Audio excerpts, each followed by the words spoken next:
ओम श्री महालक्ष्मी नमो नमः।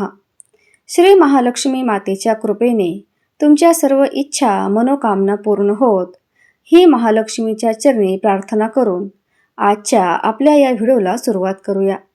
तर ह्या वर्षी गुढीपाडवा हा सण 19 मार्च 2026 रोजी आलेला आहे। गुढीपाडवा हा 3.5 मुहूर्तांपैकी एक मुहूर्त असल्याने या दिवशी नवीन घर खरेदी करणे, नवीन वाहन खरेदी करणे, नवीन व्यवसायाची सुरुवात करणे यासारखे कार्य केले जातात, कारण की हा दिवस अतिशय शुभ मानला जातो। त्याचबरोबर या दिवशी सोनं खरेदी करण्याला देखील अनन्यसाधारण असं महत्त्व असतं। पण ज्यांना सोने खरेदी करणे शक्य नसेल त्यांनी 19 मार्च 2026 म्हणजेच गुरुवारी आलेल्या गुढीपाडव्याच्या दिवशी सोन्यापेक्षाही मौल्यवान अशी ही एक वस्तू खरेदी करून आणायची आहे। ही वस्तू तुम्ही घरात खरेदी करून आणल्यामुळे तुमच्या घरामध्ये पैशांचा ओघ वाढेल, आर्थिक समस्या संपूर्णपणे नष्ट होतील आणि देवी लक्ष्मी घरामध्ये स्थायी स्वरूपामध्ये वास करेल। तर ही वस्तू कोणती आहे, ती वस्तू नेमकी तुम्हाला कुठे ठेवायची आहे, त्या वस्तूवरती तुम्हाला नेमकी कोणती सेवा करायची आहे त्याविषयीची संपूर्ण माहिती आपण आजच्या व्हिडिओमध्ये पाहणार आहोत। त्यासाठी व्हिडिओ कुठेही स्किप न करता शेवटपर्यंत नक्की पहा। चॅनलवर नवीन असल्यास चॅनलला सबस्क्राईब करा आणि कमेंटमध्ये श्री महालक्ष्मी माता लिहायला विसरू नका। हिंदू पंचांगानुसार प्रतिपदा पंचांगानुसार चैत्र शुक्ल पक्षाची प्रतिपदा तिथी 19 मार्च 2026 रोजी सकाळी 6:52 सुरू होत असून ती दुसऱ्या दिवशी 20 मार्च रोजी पहाटे 4:52 संपणार आहे। त्यामुळे उदय तिथीनुसार 19 मार्च हाच दिवस गुढीपाडव्यासाठी निश्चित करण्यात आला आहे। या शुभ योगामध्ये केलेली कार्य यशस्वी होतात आणि ब्रह्मदेवाचा आशीर्वादही मिळतो। गुढीपाडवा का साजरा केला जातो, तर याबाबत अनेक पौराणिक कथा सांगितल्या गेल्या आहेत। हिंदू धर्मातील पौराणिक कथेनुसार ब्रह्मदेवाने याच दिवशी सृष्टीची निर्मिती केल्याचा समज आहे आणि त्यामुळे हा सण नवीन वर्षाची सुरुवात म्हणून मानला जातो आणि हिंदू पंचांगानुसार हा दिवस अत्यंत शुभ मानला जातो। अजून एका पौराणिक कथेनुसार प्रभू श्रीरामाने रावणावर पराभव करून विजय मिळवला आणि अयोध्येमध्ये ते परतले आणि म्हणून त्यांच्या स्वागतासाठी लोकांनी गुढी उभारली होती, अशी देखील एक संकल्पना आहे। तर या दिवशी आपल्या घरामध्ये असलेली दरिद्रता, गरिबी घालवण्यासाठी हा काळ अतिशय शुभ मानला जातो। गुढीपाडव्याच्या दिवशी हा उपाय करण्यासाठी तुम्हाला पहाटे लवकर उठायचं आहे। उठल्यानंतर आपल्या घराचे अंगण वगैरे स्वच्छ करून घ्यायचं आहे, घराची स्वच्छता करून घ्यायची आहे। त्यानंतर स्नान वगैरे करून आपल्याला सगळ्यात अगोदर देवपूजा करायची आहे। देवपूजा केल्यानंतर तुम्हाला सकाळी 10 वाजेच्या आत गुढी उभारायची आहे। घरातील गुढी पारंपरिक पद्धतीने बांबूद्वारे तयार केली जाते। त्यावरती चांदी, तांबे किंवा पितळेचा तांब्या उलटा ठेवला जातो आणि त्यावरती स्वास्तिक तयार करून केशरी रंगाच्या कपड्याने तसेच कडुलिंबाने आणि आंब्याच्या पानांनी आणि फुलांनी सजवली जाते। त्यानंतर घराच्या बाहेर उंचावर ही गुढी लावली जाते। गुढी लावल्यानंतर त्याची पूजा केली जाते। घराबाहेर उंचीवरती गुढी उभारली जाते।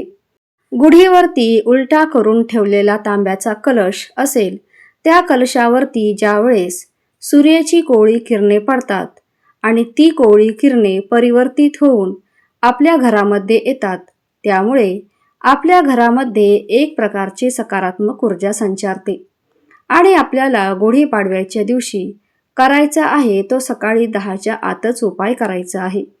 अगदी ब्रह्ममुहूर्तावरती सुद्धा तुम्ही हा उपाय करू शकता। ब्रह्ममुहूर्तावरती केलेली कोणतीही सेवा खूप फलदायी ठरत असते, त्यामुळे ब्रह्ममुहूर्तावरती शक्य झालं तर त्यावेळेसच करा। सकाळच्या वेळेस आपण ज्यावेळेस आपल्या घरासमोर गुढी उभारतो त्यावरती पुरणाच्या पोळीचा किंवा गोडाधोडाचा नैवेद्य अर्पण करतो। त्यावेळी या उपायासाठी जी वस्तू आहे ती तुम्हाला आणायची आहे आणि ती वस्तू म्हणजे कमळाचे बीज। कमळाचे बीज जे आहे तर ते तुम्हाला कोणत्याही फुलाच्या दुकानामध्ये मिळून जाईल. सुकलेलं नाही तर ओलं. आपल्याला कमळाचं बीज असतं तर त्यापासून कमळाचे फूल तयार होतं. ते बी तुम्हाला खरेदी करून आणायचं आहे. तर पहा, गुढीपाडव्याच्या दिवशी सोन्या चांदीची खरेदी करणं प्रत्येकाला शक्य नसतं आणि ज्यांना सोनं चांदी खरेदी करणं शक्य आहे तर ते पण आपण दिवसभरामध्ये कधीही खरेदी करून आणू शकतो. परंतु हे जे बीज आहे तर ते तुम्हाला गुढीपाडव्याच्या दिवशी मिळेलच असं नाही. आदल्या दिवशी दुकानामध्ये तुम्ही गेलात आणि तिथे जर तुम्हाला कमळाचे बीज मिळाले तर तुम्ही ते अगोदरच्या दिवशी किंवा कधी तुम्हाला शक्य होईल त्यावेळेस तुम्ही ते खरेदी करून आणू शकता. कारण की गुढीपाडव्याच्याच दिवशी आपण त्यावरती सेवा करणार आहोत. त्यामुळे गुढीपाडव्याच्या अगोदर तुम्ही खरेदी करून आणलं असेल तरी देखील चालेल. त्याच दिवशी खरेदी करून आणावं असं काही नाही.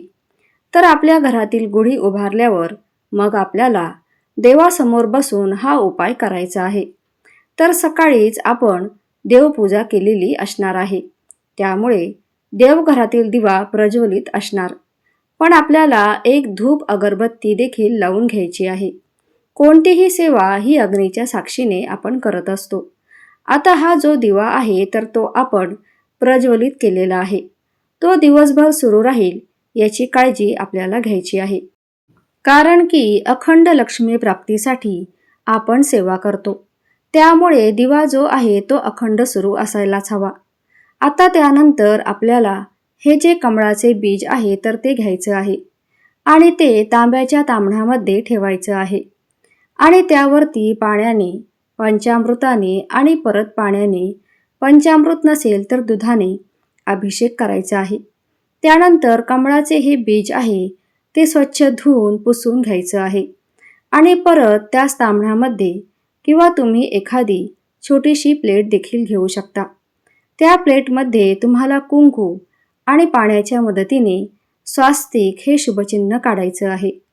ते शुभचिन्ह काढल्यानंतर त्यावरती आपल्याला मुठभर अख्खे तांदूळ टाकायचे आहेत, ज्याला आपण अक्षदा असं म्हणतो. ते तांदूळ तुटलेले फुटलेले घेऊ नका. साबूत तांदूळ असावेत व ते इतर उपायासाठी वापरलेले तांदूळ नसावेत. चांगले नवीन असे तांदूळ आपल्याला घ्यायचे आहेत. आपल्या घरातील धान्यातील मुठभर तांदूळ तुम्हाला घ्यायचे आहेत. अगदी छोटंसं कापड जे आहे तर ते देखील तुम्ही ठेवू शकता. छोट्याशा पाटावरती आपल्याला हे कापड अंथरल्यानंतर त्यावरती हे कमळाचं बीज तुम्हाला ठेवायचं आहे. यासोबतच आपल्याला अजून 2 वस्तू त्यामध्ये ठेवायच्या आहेत. तुळशीची वाळलेली काडी आणि हे जे बीज आहे तर यासोबतच तुळशीची वाळलेली काडी ठेवायची आहे. तुळस ही देवी लक्ष्मीचं स्वरूप मानलं जातं. कारण भगवान विष्णूंना तुळस अतिशय प्रिय आहे. त्यामुळे तुळशीची ही सुकलेली काडी आपल्याला त्यासोबत ठेवायची आहे. त्यासोबतच आपल्याला 7 अख्खे मिरे ठेवायचे आहेत. जे स्वयंपाकघरामध्ये मसाल्याच्या पदार्थांमध्ये मिरे असतात ते 7 अख्खे मिरे घ्यायचे आहेत. मिरे कशासाठी ठेवायचे तर मिरे जे आहे तर ते आपल्या घरामध्ये नकारात्मक ऊर्जेला प्रवेश करू देत नाही. त्यामुळे या 2 वस्तू कमळाच्या बीजासोबत आपल्याला कपड्यावरती ठेवायच्या आहेत. आता या सर्व वस्तूवरती तुम्हाला हळदी कुंकू, अक्षदा, फुलं वाहून अभिमंत्रित करायचं आहे. त्यानंतर तुम्हाला 108 वेळा गायत्री मंत्राचं पठण करायचं आहे आणि त्यानंतर तुम्हाला 1 वेळा विष्णू सहस्रनामाचे पठण करायचं आहे. जर विष्णू सहस्रनामाचे पठण करणे शक्य नसेल तर तुम्ही कनकधारा स्तोत्राचंही पठण करू शकता. दोन्हीपैकी कोणतीही एक सेवा करायची आहे. गायत्री मंत्रासोबतच तुम्हाला सेवा केल्यानंतर ह्या ज्या वस्तू आहेत तर त्या अभिमंत्रित होतील. त्यानंतर तुम्हाला देवघरासमोर देवी लक्ष्मीचा फोटो किंवा मूर्ती असेल तर तिथेच या सर्व वस्तू ठेवायच्या आहेत. आता देवघरामध्ये दिवसभर ही वस्तू ठेवल्यानंतर घरातील दिवा जो आहे तो अखंड सुरू राहील याची काळजी घ्यायची आहे. एखाद्या वेळेस वाऱ्याने वगैरे दिवा जर विझला तर मनामध्ये कोणतीही शंका न घेता पुन्हा तो दिवा प्रज्वलित करायचा आहे. अशा प्रकारे दिवसभर म्हणजे सायंकाळी लक्ष्मी येण्याची जी वेळ असते तोपर्यंत तुम्हाला या वस्तू देवी लक्ष्मी समोरच ठेवायच्या आहेत. त्यानंतर दिवे लागणीला आपण परत या सर्व वस्तूंना धूप दीप ओवाळून घ्यायचं आहे. त्यानंतर ज्या कपड्यामध्ये आपण या सर्व वस्तू ठेवल्या आहेत त्याची एक पोटली तयार करायची आहे. आणि ही जी पोटली आहे तर ती आपल्याला आपल्या घराच्या मुख्य प्रवेशद्वार जे आहे तर तिथे ही पोटली बांधायची आहे.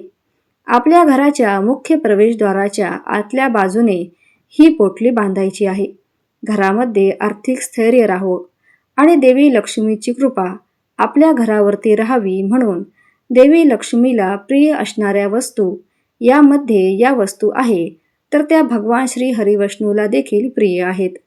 त्यामध्ये आपण जे कमळाचं बी ठेवलेलं आहे त्याला आपण कमळ बी सुद्धा म्हणतो. तर कमळाचं हे बीज आहे तर ते लक्ष्मीचं आसन मानलं जातं. आणि त्यामुळे या बी सोबतच आपण तुळशीची सुकलेली काडी ठेवलेली आहे जे लक्ष्मीचं एक स्वरूप आहे. आणि त्यासोबतच 7 अख्खे मिरी ठेवलेले आहेत जे घरामध्ये सुख समृद्धी आणतात. ती पोटली बांधल्यानंतर पैशांचा ओघ आपल्या घरामध्ये वाढतो. वर्षभर आपल्या घरामध्ये कधीही पैशांची कमतरता भासत नाही. एवढा हा प्रभावी उपाय आहे, नक्कीच करून पहा. यासोबतच जर तुमच्या व्यवसायाच्या ठिकाणी तुम्हाला ही पोटली बांधायची असेल तर ती पोटली अशाच प्रकारे अभिमंत्रित करून तुम्ही तुमच्या कुठे व्यवसाय असेल तर तिथे या प्रकारे ही पोटली जी आहे तर ती बांधू शकता. घरामध्ये जर बांधायची असेल तर घरामध्ये वेगळी आणि व्यवसायाच्या ठिकाणी नोकरीच्या ठिकाणी बांधायची असेल तर तिथे देखील तुम्हाला वेगळी पोटली म्हणजे वेगळे बीज खरेदी करून आणावे लागेल.